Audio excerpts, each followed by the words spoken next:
Bilangan pasal 25. Israel menyembah Baal Peor. Sementara Israel tinggal di Sitim, mulailah bangsa itu berzinah dengan perempuan-perempuan Moab. Perempuan-perempuan ini mengajak bangsa itu ke korban sembelihan bagi Allah mereka.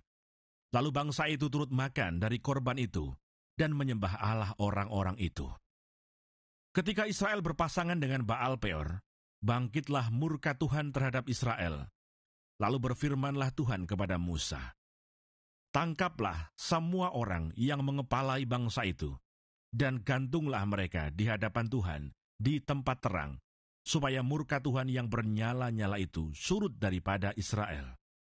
Lalu berkatalah Musa kepada hakim-hakim Israel, "Baiklah, masing-masing kamu membunuh orang-orangnya yang telah berpasangan dengan Baal Peor." Kebetulan datanglah salah seorang Israel membawa seorang perempuan Midian kepada sanak saudaranya, dengan dilihat Musa dan segenap umat Israel yang sedang bertangis-tangisan di depan pintu kemah pertemuan. Ketika hal itu dilihat oleh Pinehas, anak Eleazar, anak Imam Harun, bangunlah ia dari tengah-tengah umat itu dan mengambil sebuah tombak di tangannya, mengejar orang Israel itu sampai ke ruang tengah dan menikam mereka berdua, yakni orang Israel dan perempuan itu pada perutnya. Maka berhentilah tulah itu menimpa orang Israel. Orang yang mati karena tulah itu ada 24.000 orang banyaknya.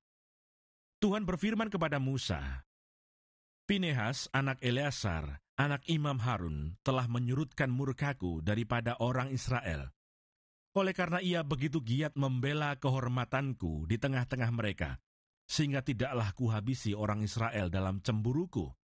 Sebab itu katakanlah, sesungguhnya aku berikan kepadanya perjanjian keselamatan yang daripadaku, untuk menjadi perjanjian mengenai keimaman selama-lamanya bagi dia dan bagi keturunannya, karena ia telah begitu giat membela Allahnya, dan telah mengadakan pendamaian bagi orang Israel." Nama orang Israel yang mati terbunuh bersama-sama dengan perempuan Midian itu ialah Zimri bin Salu, pemimpin salah satu puak orang Simeon. Dan nama perempuan Midian yang mati terbunuh itu ialah Kosbi binti Sur. Sur itu adalah seorang kepala kaum, yaitu puak di Midian. Kemudian berfirmanlah Tuhan kepada Musa, "Lawanlah orang Midian itu, dan tewaskanlah mereka, sebab mereka telah melawan kamu dengan daya upaya yang dirancang mereka terhadap kamu dalam hal Peor dan dalam hal Kosbi, saudara mereka, yakni anak perempuan seorang pemimpin Midian. Kosbi itu mati, terbunuh pada waktu turunnya tulah karena Peor itu." Bilangan pasal 26. Laskar Israel dihitung untuk kedua kalinya. Sesudah tulah itu berfirmanlah Tuhan kepada Musa dan kepada Eleazar, anak Imam Harun, "Hitunglah jumlah segenap umat Israel yang berumur 20 tahun ke atas, menurut suku mereka, semua orang yang sanggup berperang di antara orang Israel." Lalu berkatalah Musa dan Imam Eleazar kepada mereka di dataran Moab, di tepi sungai Yordan dekat Yeriko, "Hitunglah jumlah semua orang yang berumur 20 tahun ke atas, seperti yang diperintahkan Tuhan kepada Musa. Inilah orang Israel yang telah keluar dari tanah Mesir. Ruben ialah anak sulung Israel. Bani Ruben ialah dari Henoh, kaum orang Henoh. Dari Palu, kaum orang Palu. Dari Hesron, kaum orang Hesron. Dan dari Karmi, kaum orang Karmi. Itulah kaum-kaum orang Ruben, dan orang-orang yang dicatat dari mereka berjumlah 43.730 orang. Adapun anak Palu ialah Eliab, dan anak-anak Eliab ialah Nemuel, Datan, dan Abiram. Datan dan Abiram, orang-orang yang dipilih oleh umat itu, ialah orang-orang yang telah membantah Musa dan Harun dalam kumpulan Korah. Ketika mereka membantah Tuhan, tetapi bumi membuka mulutnya dan menelan mereka bersama-sama dengan Korah. Ketika kumpulan itu mati, ketika ke-250 orang itu dimakan api, sehingga mereka menjadi peringatan. Tetapi anak-anak Korah tidaklah mati. Bani Simeon, menurut kaum mereka, ialah Dari Nemuel, kaum orang Nemuel. Dari Yamin, kaum orang Yamin. Dari Yakin, kaum orang Yakin. Dari Serah, kaum orang Serah. Dan dari Saul, kaum orang Saul. Itulah kaum-kaum orang Simeon, 22.200 orang banyaknya. Bani Gad menurut kaum mereka ialah dari Sefon, kaum orang Sefon. Dari Hagi, kaum orang Hagi. Dari Shuni, kaum orang Shuni. Dari Osni, kaum orang Osni. Dari Eri, kaum orang Eri. Dari Arod, kaum orang Arod. Dan dari Areli, kaum orang Areli. Itulah kaum-kaum Bani Gad. Dan orang-orang yang dicatat dari mereka berjumlah 40.500 orang. Anak-anak Yehuda ialah Er dan Onan. Tetapi Er dan Onan itu mati di tanah Kanaan. Bani Yehuda menurut kaum mereka ialah dari Shela, kaum orang Shela. Dari Peres, kaum orang Peres. Dan dari Serah, kaum orang Serah. Bani Peres ialah dari Hesron, kaum orang Hesron. Dan dari Hamul, kaum orang Hamul. Itulah kaum-kaum Yehuda, dan orang-orang yang dicatat dari mereka berjumlah 76.500 orang. Bani Isakar, menurut kaum mereka ialah dari Tola, kaum orang Tola. Dari Pua, kaum orang Pua. Dari Yasuf, kaum orang Yasuf. Dan dari Simron, kaum orang Simron. Itulah kaum-kaum Isakar, dan orang-orang yang dicatat dari mereka berjumlah 64.300 orang. Bani Sebulon menurut kaum mereka ialah dari Seret, kaum orang Seret. Dari Elon, kaum orang Elon. Dan dari Yahleel, kaum orang Yahleel. Itulah kaum-kaum orang Sebulon, dan orang-orang yang dicatat dari mereka berjumlah 60.500 orang. Keturunan Yusuf menurut kaum mereka ialah orang Manasye dan orang Efraim. Bani Manasye ialah dari Makhir, kaum orang Makhir. Dan Makhir beranakkan Gilead. Dari Gilead, kaum orang Gilead. Inilah Bani Gilead. Dari Ieser, kaum orang Ieser. Dari Helek, kaum orang Helek. Dari Asril, kaum orang Asril. Dari Sekem, kaum orang Sekem. Dari Semida, kaum orang Semida. Dan dari Hefer, kaum orang Hefer. Adapun Selafehat bin Hefer tidak mempunyai anak laki-laki, tetapi anak perempuan saja. Dan nama anak-anak perempuan Selafehat ialah Mahla, Noa, Hogla, Milka, dan Tirsa. Itulah kaum-kaum Manasye, dan orang-orang yang dicatat dari mereka berjumlah 52.700 orang. Inilah Bani Efraim menurut kaum mereka. Dari Sutelah, kaum orang Sutelah. Dari Beker, kaum orang Beker. Dan dari Tahan, kaum orang Tahan. Dan inilah Bani Sutelah, dari Eran, kaum orang Eran.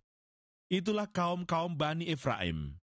Dan orang-orang yang dicatat dari mereka berjumlah 32.500 orang banyaknya. Itulah Bani Yusuf menurut kaum mereka. Bani Benyamin menurut kaum mereka ialah dari Bela, kaum orang Bela.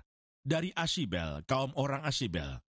Dari Ahiram, kaum orang Ahiram. Dari Sefufam, kaum orang Sefufam. Dan dari Hufam, kaum orang Hufam. Dan anak-anak Bela ialah Aret dan Naaman. Dari Aret, kaum orang Aret. Dan dari Naaman, kaum orang Naaman. Itulah Bani Benyamin menurut kaum mereka. Dan orang-orang yang dicatat dari mereka berjumlah 45.600 orang. Inilah Bani Dan menurut kaum mereka. Dari Suham, kaum orang Suham. Itulah kaum-kaum Dan menurut kaum mereka. Segala kaum orang Suham, orang-orang yang dicatat dari mereka, berjumlah 64.400 orang.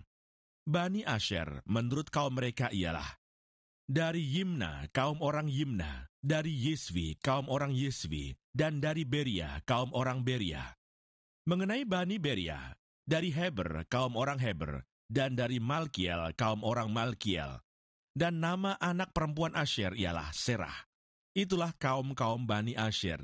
Dan orang-orang yang dicatat dari mereka berjumlah 53.400 orang. Bani Naftali, menurut kaum mereka ialah dari Yahseel, kaum orang Yahseel. Dari Guni, kaum orang Guni. Dari Yeser, kaum orang Yeser. Dan dari Shilem, kaum orang Shilem. Itulah kaum-kaum Naftali menurut kaum mereka. Dan orang-orang yang dicatat dari mereka berjumlah 45.400 orang. Itulah orang-orang yang dicatat dari orang Israel, 601.730 orang banyaknya. Tuhan berfirman kepada Musa, kepada suku-suku itulah harus dibagikan tanah itu menjadi milik pusaka menurut nama-nama yang dicatat. Kepada yang besar jumlahnya, haruslah engkau memberikan milik pusaka yang besar. Dan kepada yang kecil jumlahnya, haruslah engkau memberikan milik pusaka yang kecil. Kepada setiap suku, sesuai dengan jumlah orang-orangnya yang dicatat, haruslah diberikan milik pusaka. Tetapi tanah itu harus dibagikan dengan membuang undi. Menurut nama suku-suku nenek moyang mereka, haruslah mereka mendapat milik pusaka. Seperti yang ditunjukkan undian, haruslah dibagikan milik pusaka setiap suku, di antara yang besar dan yang kecil jumlahnya. Inilah orang-orang yang dicatat dari orang Lewi, menurut kaum mereka, dari Gerson, kaum orang Gerson, dari Kehat, kaum orang Kehat, dan dari Merari, kaum orang Merari. Inilah kaum-kaum Lewi, kaum orang Libni, kaum orang Hebron, kaum orang Mahli, kaum orang Musi, dan kaum orang Korah. Adapun Kehat beranakan Amram, dan nama istri Amram ialah Yokebed, anak perempuan Levi yang dilahirkan bagi Levi di Mesir. Dan bagi Amram, perempuan itu melahirkan Harun dan Musa dan Miriam, saudara mereka yang perempuan. Pada Harun lahir Nadab dan Abihu, Eleazar dan Itamar. Tetapi Nadab dan Abihu mati ketika mereka mempersembahkan persembahan api yang asing ke hadapan Tuhan. Dan orang-orang yang dicatat dari mereka berjumlah 23.000 orang. Semuanya laki-laki yang berumur 1 bulan ke atas, sebab mereka tidak dicatat bersama-sama dengan orang Israel, karena mereka tidak diberikan milik pusaka di tengah-tengah orang Israel. Itulah orang-orang yang dicatat oleh Musa dan Imam Eleazar, ketika keduanya mencatat orang-orang Israel di dataran Moab, di tepi sungai Yordan dekat Yeriko. Di antara mereka tidak ada terdapat seorang pun yang dicatat Musa dan Imam Harun ketika keduanya mencatat orang Israel di padang gurun Sinai. Sebab Tuhan telah berfirman tentang mereka, pastilah mereka mati di padang gurun. Dari mereka itu, tidak ada seorang pun yang masih tinggal hidup selain dari Kaleb bin Yefune dan Yosua bin Nun.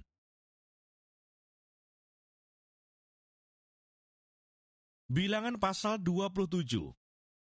Hak waris bagi anak-anak perempuan. Kemudian mendekatlah anak-anak perempuan Selafehat bin Hefer, bin Gilead, bin Machir, bin Manasye, dari kaum Manasye bin Yusuf. Nama anak-anaknya itu adalah Mahla, Noah, Hogla, Milka, dan Tirsa, dan berdiri di depan Musa dan Imam Eleazar, dan di depan para pemimpin dan segenap umat itu dekat pintu kemah pertemuan, serta berkata, Ayah kami telah mati di padang gurun, walaupun ia tidak termasuk ke dalam kumpulan yang bersepakat melawan Tuhan, ke dalam kumpulan Korah. Tetapi ia telah mati karena dosanya sendiri, dan ia tidak mempunyai anak laki-laki. Mengapa nama ayah kami harus hapus dari tengah-tengah kaumnya, oleh karena ia tidak mempunyai anak laki-laki? Berilah kami tanah milik di antara saudara-saudara ayah kami. Lalu Musa menyampaikan perkara mereka itu ke hadapan Tuhan. Maka berfirmanlah Tuhan kepada Musa, perkataan anak-anak perempuan Selafehat itu benar. Memang engkau harus memberikan tanah milik pusaka kepadanya. Di tengah-tengah saudara-saudara ayahnya, engkau harus memindahkan kepadanya hak atas milik pusaka ayahnya. Dan kepada orang Israel engkau harus berkata, apabila seseorang mati dengan tidak mempunyai anak laki-laki, maka haruslah kamu memindahkan hak atas milik pusakanya kepada anaknya yang perempuan. Apabila ia tidak mempunyai anak perempuan, maka haruslah kamu memberikan milik pusakanya itu kepada saudara-saudaranya yang laki-laki. Dan apabila ia tidak mempunyai saudara-saudara lelaki, maka haruslah kamu memberikan milik pusakanya itu kepada saudara-saudara lelaki ayahnya. Dan apabila ayahnya tidak mempunyai saudara-saudara lelaki, maka haruslah kamu memberikan milik pusakanya itu kepada kerabatnya yang terdekat dari antara kaumnya, supaya dimilikinya. Itulah yang harus menjadi ketetapan hukum bagi orang Israel, seperti yang diperintahkan Tuhan kepada Musa. Yosua menggantikan Musa. Tuhan berfirman kepada Musa, "Naiklah ke gunung Abarim ini, dan pandanglah negeri yang kuberikan kepada orang Israel. Sesudah engkau memandangnya, maka engkau pun juga akan dikumpulkan kepada kaum leluhurmu, sama seperti Harun abangmu dahulu. Karena pada waktu pembantahan umat itu di padang gurun Sin, kamu berdua telah memberontak terhadap titahku untuk menyatakan kekudusanku di depan mata mereka dengan air itu. Itulah mata air Meriba dekat Kades di padang gurun Sin. Lalu berkatalah Musa kepada Tuhan, biarlah Tuhan, Allah dari roh segala makhluk, mengangkat atas umat ini seorang yang mengepalai mereka waktu keluar dan masuk, dan membawa mereka keluar dan masuk, supaya umat Tuhan jangan hendaknya seperti domba-domba yang tidak mempunyai gembala. Lalu Tuhan berfirman kepada Musa, ambillah Yosua bin Nun, seorang yang penuh roh, letakkanlah tanganmu atasnya. Suruhlah ia berdiri di depan Imam Eleazar dan di depan segenap umat. Lalu berikanlah kepadanya perintahmu di depan mata mereka itu. Dan berilah dia sebagian dari kewibawaanmu, supaya segenap umat Israel mendengarkan dia. Ia harus berdiri di depan Imam Eleazar, supaya Eleazar menanyakan keputusan Urim bagi dia di hadapan Tuhan. Atas titahnya mereka akan keluar, dan atas titahnya mereka akan masuk. Ia beserta semua orang Israel, segenap umat itu. Maka Musa melakukan seperti yang diperintahkan Tuhan kepadanya. Ia memanggil Yosua dan menyuruh dia berdiri di depan Imam Eleazar dan di depan segenap umat itu. Lalu ia meletakkan tangannya atas Yosua dan memberikan kepadanya perintahnya, seperti yang difirmankan Tuhan dengan perantaraan Musa.